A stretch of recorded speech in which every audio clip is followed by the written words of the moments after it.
நம சிவாய வாழ்க. நாதந்தே பாதம் வாழ்க. நம சிவாய வாழ்க. നാഥന്റെ പാദം വാഴ്ക. മാണിക്യവാചക സ്വാമിയുടെ തിരുവാചകത്തിലെ തിരുപ്പൊൽ ചൂർണത്തിലെ കുറച്ച് ഭാഗങ്ങൾ നമുക്ക് കാണാം. നോക്കൂ. മിന്നലിൽ നൊത്തതാം മെല്ലിടയും ചെമ്പവിഴം പോലെ ചുണ്ടുകളും കരിനീലക്കണ്ണും വെൺപുഞ്ചിരിയും തേൻചോരും വാണിയും മാർന്നുള്ളോരെ താതൻ അമൃതത്വൻ എൻ പെരുമാൻ മലമകളാകുന്ന പാർവതിക്ക് പതി സുതൻ സോദരൻ താതനായി മേവിടും അയ്യൻ്റെ പാദം വാഴ്ത്തി കൊങ്കമേൽ പൊന്നണിഞ്ഞിടുന്നോരെ നല്ലഴകാർന്നുള്ള മങ്കമാരെ പൊന്നൊത്ത ചൂർണം ഇടിച്ചിടണം. നമുക്ക് പൊന്നു പോലെയുള്ള ഈ ചൂർണം ശിവഭഗവാന് വേണ്ടി ഇടിച്ച് പൂർത്തിയാക്കാം. നോക്കൂ, എങ്ങനെയുള്ള മങ്കമാരാ നോക്കൂ. മിന്നലിനൊത്ത മെല്ലിടയും, മിന്നൽ പോലെ അത്രയ്ക്ക് ശോഷിച്ച നടുഭാഗത്തോട് കൂടിയ സുന്ദരിമാരെ, ചെമ്പവിഴം പോലെ ചുണ്ടുകളുള്ള സുന്ദരിമാരെ, കരിനീലക്കണ്ണും വെൺപുഞ്ചിരിയും തേഞ്ചേരും വാണിയുമാർന്നുള്ളവരെ, അങ്ങനെ വളരെ മനോഹരമായ കരിനീലക്കണ്ണും വെൺപുഞ്ചിരിയും തേഞ്ചേരും വാക്കുകൾ ഉച്ചരിക്കുന്നവരുമായ അല്ലയോ മങ്കമാരെ, നിങ്ങൾ ശിവഭഗവാന് വേണ്ടി ഈ പൊന്നിറമാർന്ന ചൂർണം ഇടിച്ച് തയ്യാറാക്കുക. മലമകളാകുന്ന പാർവതിക്ക് പതി, മലമകളാകുന്ന ഹിമവൽപുത്രിയായ പാർവതി ദേവിയുടെ പതിയായുള്ള ശിവഭഗവാൻ, സോദരനായിട്ടുള്ളവൻ, അതേപോലെ താതനായിട്ടുള്ളവൻ, പിന്നെ മകനായിട്ടുള്ളവൻ, അങ്ങനെയുള്ള ആ ശിവഭഗവാനെ മേവിടും അയ്യൻ്റെ പാദം വാഴ്ത്തി, അങ്ങനെയുള്ള ശിവഭഗവാന്റെ പാദങ്ങൾ വാഴ്ത്തി പാടുക. അപ്പോൾ പാർവതീ ദേവിയുടെ പതിയാണ് ശിവൻ. അത് സ്ത്രീകൾക്ക് കൊടുക്കുന്ന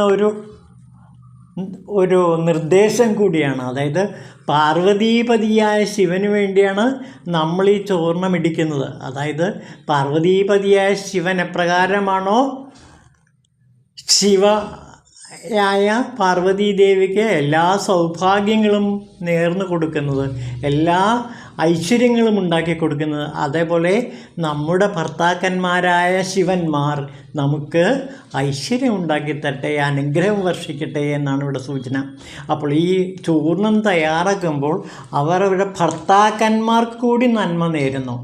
അതാണ് പാർവതീപതി എന്ന വാക്കുകൊണ്ട് അവർ ധ്വനിപ്പിക്കുന്നത്. അപ്പോൾ ഈ മങ്കമാർ ഈ ഉലക്ക കൊണ്ട് ഉരലിൽ ഈ ചൂർണം പൊടിച്ചുണ്ടാക്കുന്ന മങ്കമാർ അവരുടെ ഭർത്താക്കന്മാർക്ക് കൂടി ശിവാനുഗ്രഹം ഉണ്ടാകാൻ വേണ്ടിയിട്ടാണ് പാർവതീപതിയായ ശിവന് വേണ്ടി ഈ വേല ചെയ്യുന്നത്.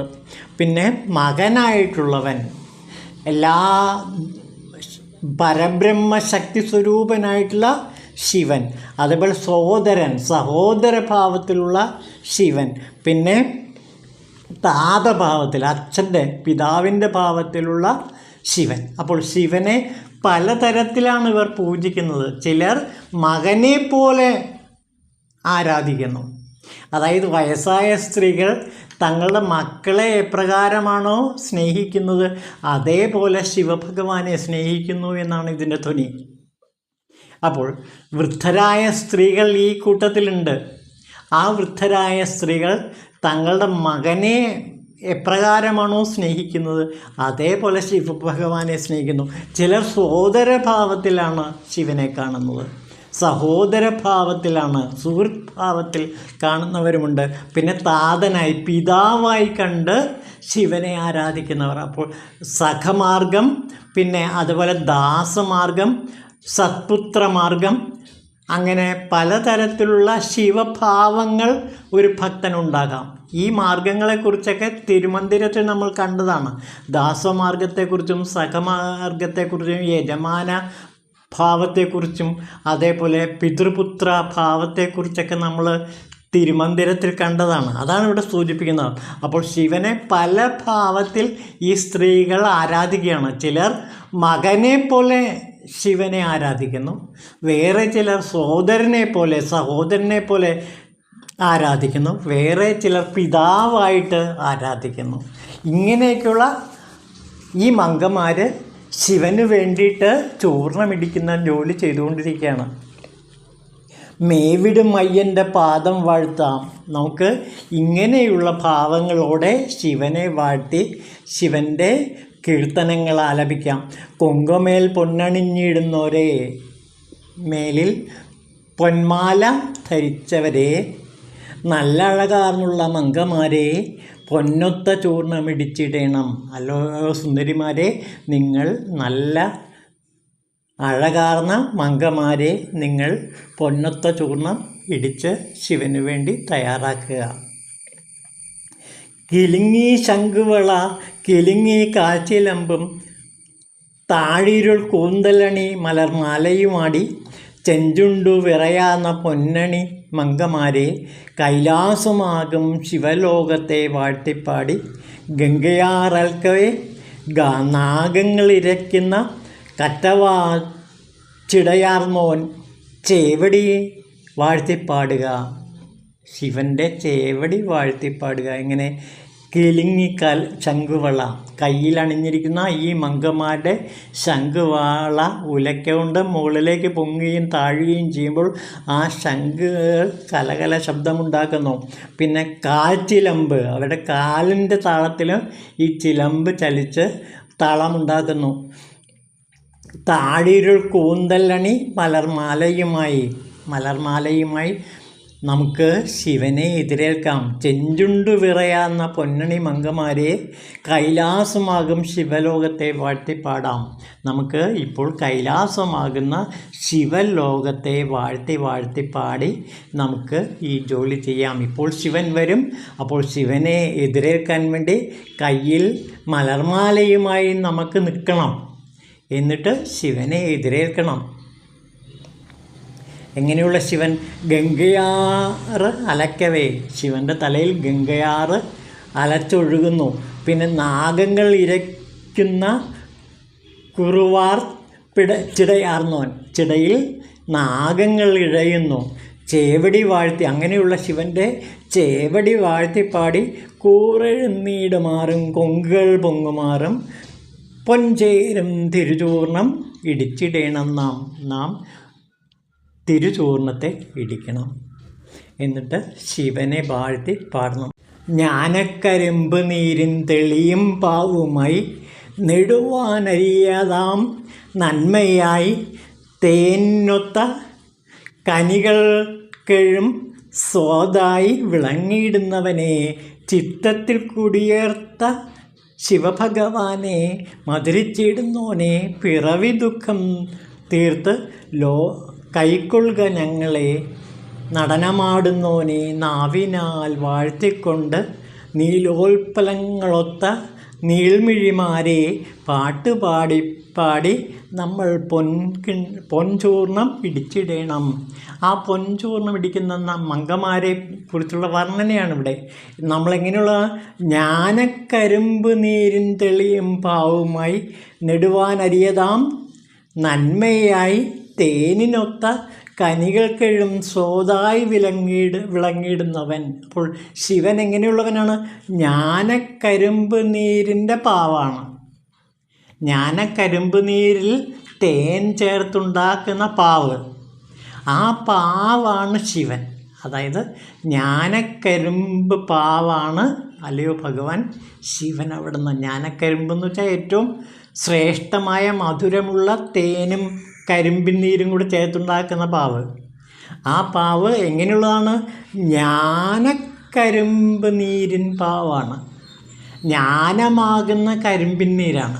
അപ്പോൾ ഓർക്കുക, ജ്ഞാനമാകുന്ന തേൻ പോലെ മധുരമാർന്ന ആ കരിമ്പിൻ പാവ് പോലെ അത്രയ്ക്ക് മധുരതമമായ, അത്രയ്ക്ക് ആനന്ദ നിർവൃതികരമായ ഭഗവാനാണ് ശിവൻ. അപ്പോൾ ശിവനൻ്റെ വിശേഷണമാണിത്.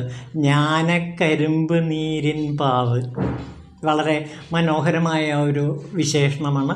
ജ്ഞാനമാകുന്ന കരിമ്പിൻ നീര് കൊണ്ടുണ്ടാക്കിയ പാവ് പോലെ അത്രയ്ക്ക് മധുരതമമാണ് ശിവൻ്റെ അനുഭവങ്ങൾ, ശിവഭക്തി കൊണ്ട് നമുക്ക് ലഭിക്കുന്നത്. കനികൾക്കെഴും സോതായി വിളങ്ങിയിടുന്നവനെ, ചിത്തത്തിൽ കുടിയേറി മധുരിച്ചിടുന്നവനെ. കനികൾക്കെഴും സോതായിട്ട്, എല്ലാ കനികളുടെയും ഏറ്റവും മധുരതരമായ കനിയായിട്ടുള്ളവനെ, ചിത്തത്തിൽ കുടിയേറി മധുരിച്ചിടുന്നവനെ, ചിത്തത്തിൽ പോലും മധുരതമമായി നമുക്ക് അനുഭവപ്പെടുന്ന ശിവൻ. അപ്പോൾ ശിവൻ്റെ ഒരു പ്രത്യേകതയാണ് മാധുര്യം. അപ്പോൾ ശിവൻ നമുക്ക് നൽകുന്നത് ഏറ്റവും കൂടുതൽ മധുരതരമായ ജ്ഞാനാമൃതമാണ്. അതാണ് ഇവിടെ സൂചിപ്പിക്കുന്നത്. ശിവഭക്തി കൊണ്ട് ഒരു സാധകന് അല്ലെങ്കിൽ ഒരു ഭക്തയ്ക്ക് ലഭിക്കുന്നത് ജ്ഞാനാമൃതമാകുന്ന ആ മധുര അനുഭൂതിയാണ്. അപ്പോൾ ശിവൻ ഒരു സാധകയ്ക്ക് നൽകുന്നത് മധുരാനന്ദാനുഭൂതിയാണ്. ഈ മധുരാനന്ദാനുഭൂതി നൽകാൻ ശിവൻ മാത്രമേ കഴിയൂ.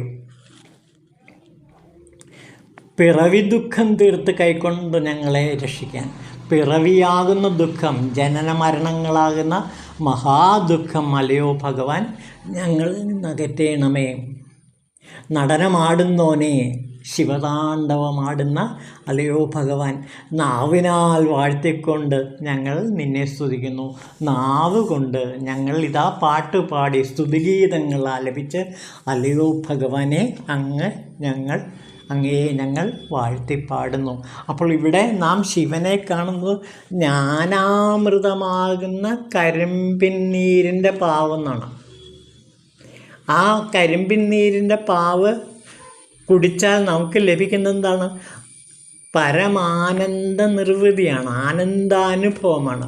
അപ്പോൾ ശിവഭജന കൊണ്ട് അല്ലെങ്കിൽ ശിവസങ്കീർത്തനം കൊണ്ട് നമുക്ക് കിട്ടുന്ന ഏറ്റവും വലിയ നിർവൃതി എന്ന് പറയുന്നത് പരമാനന്ദ നിർവൃതിയാണ്, പരമാനന്ദ സുഖം. ആ പരമാനന്ദ സുഖം നൽകുന്ന ആ ജ്ഞാനക്കരിമ്പമൃതാകുന്ന അല്ലയോ ഭഗവാൻ, അങ്ങേ ഞങ്ങളിതാ പാടുന്നു. ഞങ്ങൾക്ക് ജ്ഞാനാമൃതം പകർന്നു തരണമേ എന്നാണ്. ജ്ഞാനാമൃതം ഞങ്ങൾക്ക് പകർന്ന് തരണമേ എന്നാണ് ഇവിടെ ഈ ഭക്തരായ മങ്കമാർ ശിവനോട് പ്രാർത്ഥിക്കുന്നത്. അപ്പോൾ ഓരോ ജോലി ചെയ്തുകൊണ്ടിരിക്കുമ്പോഴും അതെല്ലാം ശിവപൂജയായിട്ടാണ് കരുതുന്നത്. അപ്പോൾ ഒരു കാര്യം ഓർമ്മിക്കുക, ഒരു സാധകൻ, ഒരു ശിവഭക്തൻ അല്ലെങ്കിൽ ഒരു ശിവസാധകൻ എപ്പോഴും ഏത് ജോലി ചെയ്യുമ്പോഴും അത് ശിവസാധനയായിട്ട് കരുതുന്നു, ശിവപൂജയായിട്ട് കരുതുന്നു, ശിവകർമ്മമായിട്ട് കരുതുന്നു. അങ്ങനെ നാം ചെയ്യുന്ന എല്ലാ കർമ്മങ്ങളും ശിവകർമ്മമായി മാറുമ്പോൾ നമുക്ക് ജനിമൃതികൾ അറ്റുപോകുന്ന ഒരനുഭൂതി ഉണ്ടാകും.